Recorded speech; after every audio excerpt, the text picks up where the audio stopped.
Welcome to Secrets True Crime. I am your host, Amber Sitton. What is done in darkness will eventually come to light.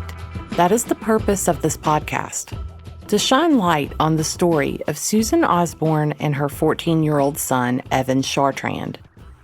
They vanished from their home in the tiny Alabama community of Holtville on Memorial Day in 2017.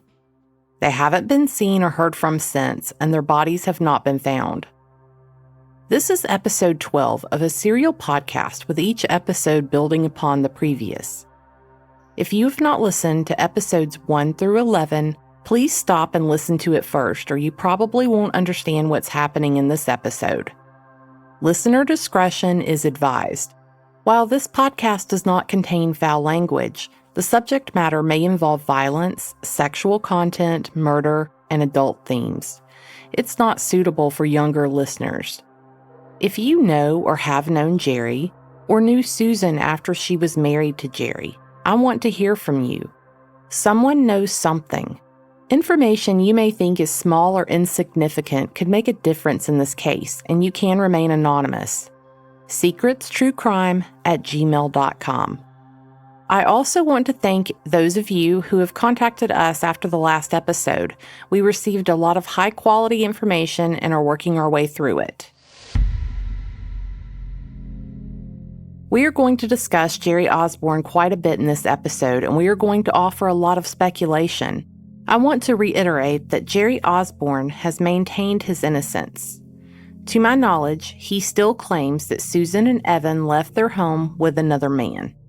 Over the next couple episodes, we are going to discuss the question everyone wants to know the answer to. Why hasn't Jerry been arrested? Why is he still walking free? This is the question I get asked the most.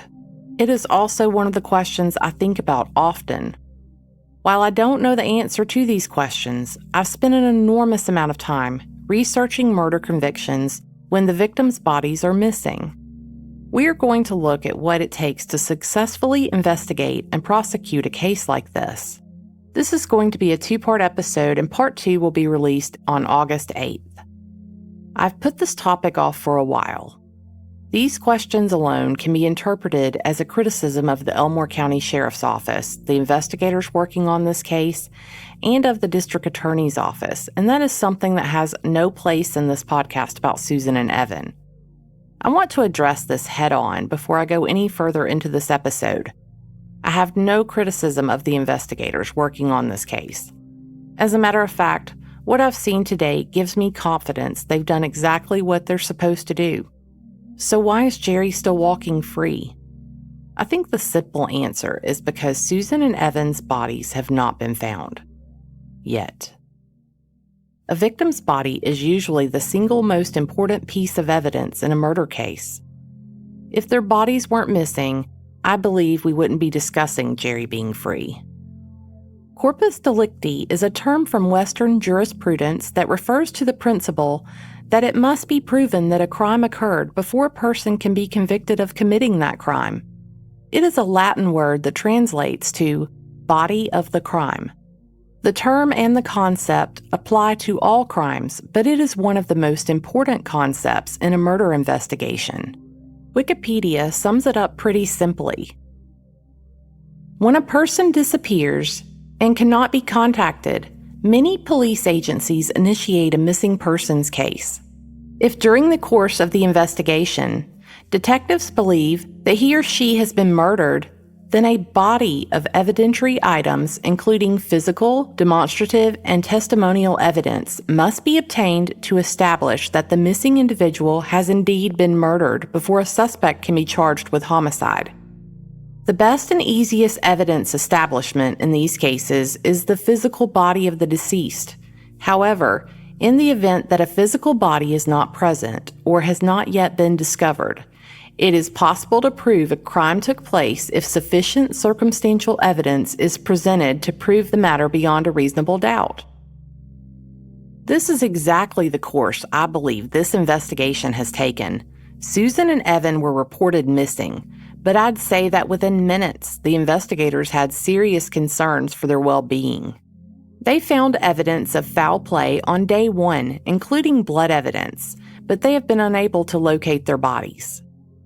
There have been many portrayals by Hollywood that gives credence to the theory of no body, no crime, but this is not true. The phrase body of the crime does not necessarily refer to a physical body. A prosecutor would need to be able to prove that the person is indeed dead and that their death was caused by a criminal act. These cases are often referred to as no-body cases. There is a former federal prosecutor who has become the nation's leading expert on no-body homicides. Tad DeBias joined the United States Attorney's Office for the District of Columbia in 1995, and he specialized in domestic violence and forensic homicide cases. One of his high-profile homicide cases included the United States versus Harold Austin, the second no-body prosecution in the city. Tad wrote a book called No-Body Homicide Cases, a practical guide to investigating, prosecuting, and winning cases when the victim is missing. And he keeps track of all no-body prosecutions across the country. It is hard to find a news story regarding no-body prosecutions in which Tad isn't interviewed and quoted. In his book, Tad notes that victimology is one of the key elements in a no-body investigation. He points out that the victimology is even more critical in a no-body investigation because you aren't just looking for the offender. You also have to prove that your victim was murdered, and the victimology can help prove this. In his book, Tad says that all victims have habits, patterns, family, and friends, and that the absence of these patterns can demonstrate just as conclusively that a person is dead as someone missing work or an important family milestone. When Michael Fleming volunteered to investigate and help locate Susan and Evan, one of the first things he did was build a victimology profile for both Susan and Evan. Talking to family and friends and people that interacted with both Susan and Evan, we're able to put together a pretty solid victimology profile. We can say with good assurance certain things about both Susan and Evan and how they would react in certain circumstances. Those are really important pieces for us as we consider the different possibilities, especially on the victimology side, understanding who Susan and Evan were, what their personalities were, how they interacted with people, and how they dealt with decision-making and stress in their life. That's really big in being able to narrow down how things may have gone down. But like I said, the profiling is really important because it kind of gives you a chance to get into the mind of both the offender and the victim, or victims in this case. And as you learn and know those people at that level, you can look at new theories that come up, new ideas that are presented, and having that background knowledge is really important in being able to sort through new theories and reprioritize things, because you're using that background information, those profiles, to determine, is this a viable option? Is this something that the offender would have considered? Or in the case of the actual events, is this something that fits with how Susan would have reacted if she was presented with this kind of information or this kind of dilemma? How would that have played out? So we've spent a good bit of time looking over the information we have on the crime scene, the information that has come out from friends, family, and other witnesses, to kind of guide us, not necessarily nail down exactly what we're looking for, but to give us some ideas of who could have done this, what would the trigger points have been possibly, and then how would they have most likely reacted in the aftermath once they did something this heinous. So we've spent a good bit of time putting that kind of stuff together to help us as we move down the road and get closer to finding them.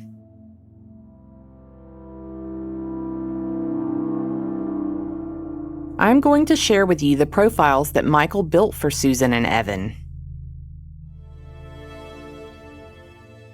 The other piece of that that's really important is the victimology, because we need to have the same level of understanding of the victims in this crime. So we look at Susan, we talk to family and close friends and coworkers and neighbors.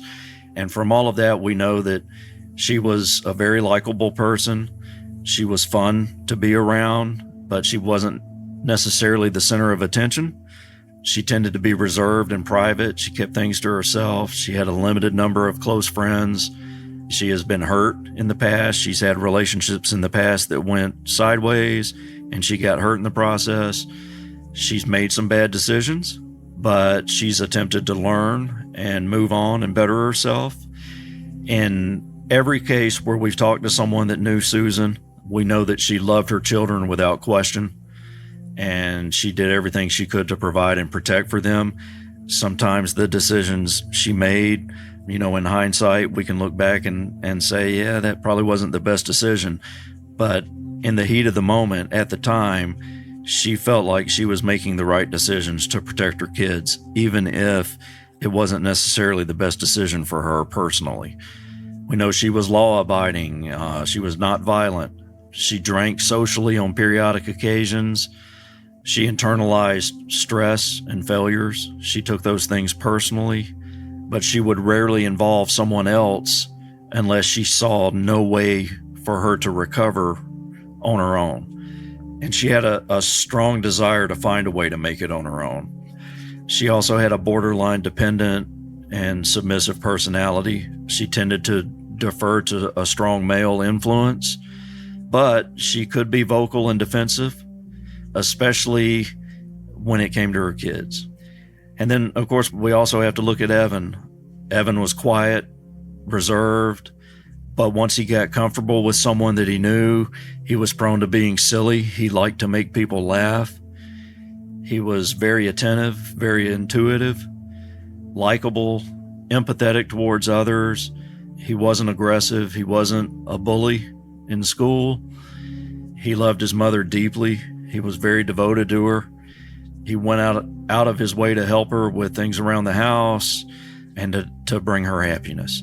So understanding those kind of details about Susan and Evan is also important, because we need to be able to also make assessments of what kind of decisions they would have made when certain stresses presented in their lives and what was important to them. So developing those profiles is another tool in this process. Michael also constructed a profile of the offender, the most likely person responsible for Susan and Evan's disappearance. We've conducted behavioral analysis, and this is the kind of stuff that you see on all the crime TV shows, and it's a real thing. And it is really meaningful to look at the crime scene, look at the evidence that you have, and look at the statistics and the academic studies and the papers and the reports and stuff on similar crimes, and form a profile of the offender that committed this act.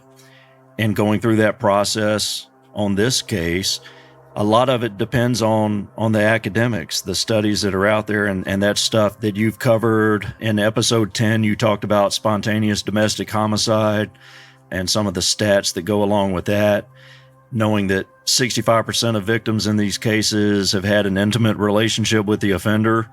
78% have used drugs. A high percentage of them use alcohol. Key factors like only 25% of those cases does the offender have a domestic violence record, but 70% of the time they have a history of domestic violence. So you've got a high probability of this being someone who's violent in the house, but it most often doesn't go reported. They have no domestic violence record. So we use those academics, the statistics, the methodologies, like you've already brought up with spontaneous domestic homicide, to construct the profile of the type person that we think would commit a crime like this. Based on that, this kind of thing doesn't consider a suspect. So when you're building an offender profile, even if you have a suspect in mind, the person building the profile, they don't know that.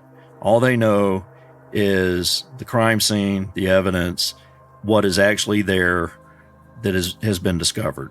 So they use that and their knowledge set and psychology training and other tools to build a profile. And so that tells us that this offender is most likely a middle-aged man. He's a narcissist. He's got average intelligence.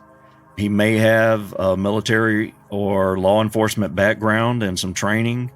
Probably does not have a college degree, but he may have dropped out of college. But he does tend to demonstrate high organizational skills and attention to detail. These types of people are normally very paranoid. They get very jealous, and those are trigger points for them. In their background, there's most likely some type of mental illness symptomology that's compounded by feelings of low self-worth, lack of accomplishments, feeling of mediocre existence. They tend to use lies to cover up those shortcomings that they perceive in their own life. He may have a history of mild to moderate mental illness, including depression, possibly some transient violent behavior that's linked to personality disorder, but no mental illness that would be considered severe or would cause some type of impairment. These people tend to be cowardly, but they try to come across to others as strong and assertive, again, to mask what they see as a personal shortcoming in their own life. They tend to be confrontational, maybe even bullying. They may bully others, but rarely do they actually get in a physical altercation with someone equal or stronger than them, unless they can change the odds. If they can brandish a weapon, they can pull out a weapon and change the odds in their favor. They tend to do that kind of thing. But most often they tend to go back to a private place and punch holes in walls, break household objects, stuff like that. We also typically see in cases like this, the offender being someone who has not had a whole lot of successful long-term relationships. In fact, usually the people that they encounter find those people awkward and odd. They don't necessarily express fear about them, but they think that he's a little bit odd. The relationships that they do manage to have are usually with people that are down on their luck or desperate, people that they can easily control, or someone that takes pity on them for some reason, because those are things they can use to establish dominance and control the relationship. The end of a relationship, though, because there are so few of them in these people's lives, the end of a relationship is often a trigger point as well.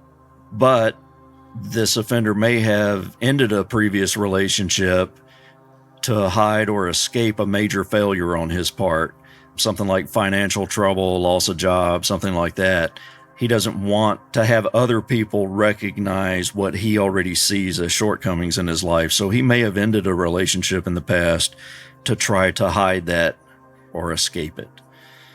And because of the relationship difficulties that people like this see, usually their primary sexual outlet is something taboo or illegal pornography, maybe prostitution, stuff like that, other than a monogamous relationship with an intimate partner. Even if they have a monogamous relationship going on, they tend to not find fulfillment in that, and they look for these other sexual outlets to meet their needs. And then the final thing is that in most cases, they've considered murder as an option in the past, and they've threatened others with violence to maintain control. And that kind of goes back into that statistic from the spontaneous domestic homicide.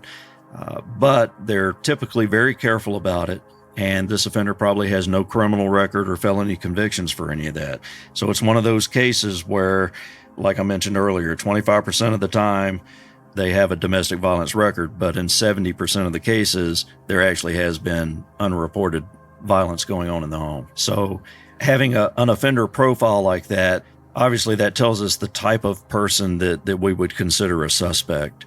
But more importantly, to where we are in this investigation, it gives us personal knowledge, personal information about how this person thinks and operates, what's important to him, so that we can have a better idea of the types of decisions that he might make and what his thought process is like as he's making decisions during and after the crime.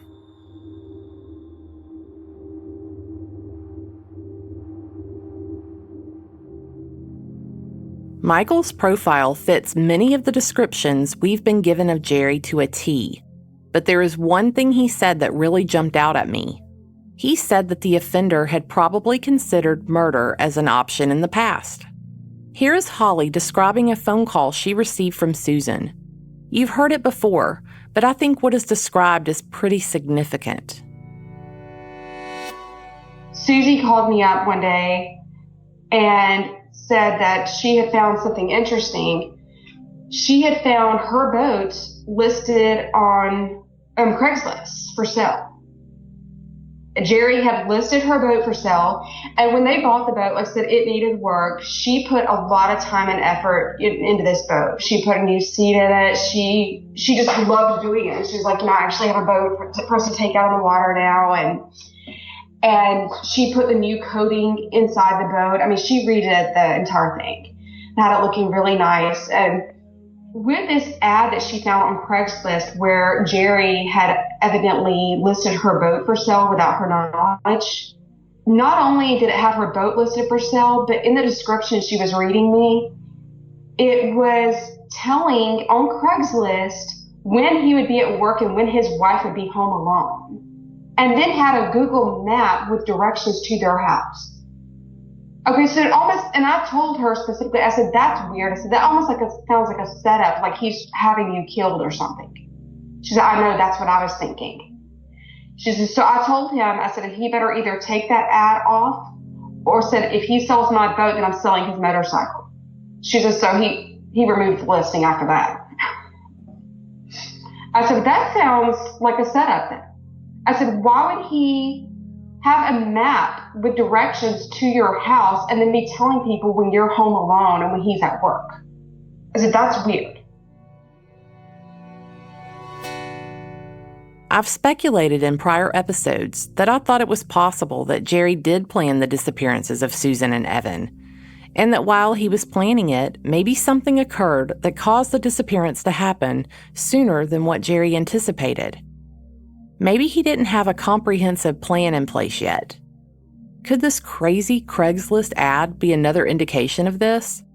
Who in their right mind that is legitimately trying to sell something puts their home address in a Craigslist ad? And an even bigger question is, what husband would provide their address along with a list of dates and times that their wife would be home alone? Let's explore the scenario a little further. The boat was Susan's, and despite it needing work, she and Evan were both really excited about it. She had no intention of selling the boat, and she was unaware that Jerry was going to try and sell her boat.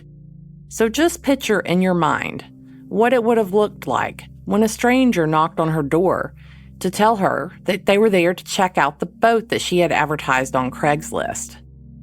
The ads he placed just don't make sense to me if his true intent was to sell the boat. Tad Tobias notes in his book that the classic nobody defendant thinks he's smarter than everyone else, and so he thinks he can outsmart the police. We've heard people describe Jerry as being one of those people that thinks he's smarter than everyone else. Tad also notes that after initially cooperating, the nobody defendant will see that it is a mistake to keep talking, and he'll hire an attorney or simply refuse to speak to the police any further. Here is what Lieutenant Evans and Captain Ogden told me about interviewing Jerry. I believe we only had one when we had the opportunity to interview him that first night. Yes. After that, he lawyered up. Well, he lawyered up in the middle of that interview. That's right. He shut us down the first night in the interview. It's just as Tad described in his book. The investigators had only one chance to interview Jerry before Jerry hired an attorney. In the short time Jerry did talk, his stories to investigators and others were full of inconsistencies. In Part 2, we are going to explore the victimology and evidence related to Susan and Evan and see if we think there is enough evidence to prove beyond a reasonable doubt that they are deceased and murdered. Join us next time.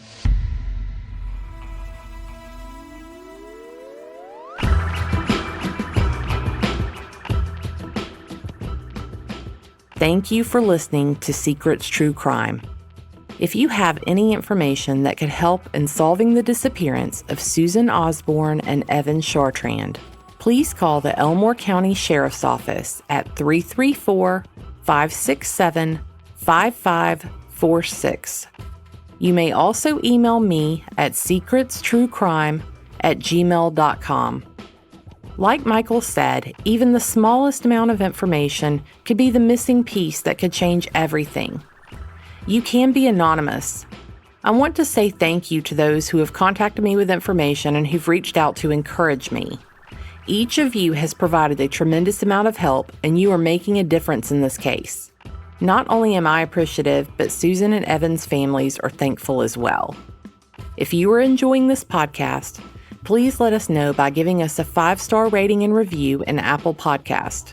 I'm active on social media and often share photos of Susan and Evan. Follow Secrets True Crime on Facebook, Instagram, and Twitter @SecretsCrime. The audio editing and post-production for this show is by Kane Power at precisionpodcasting.com.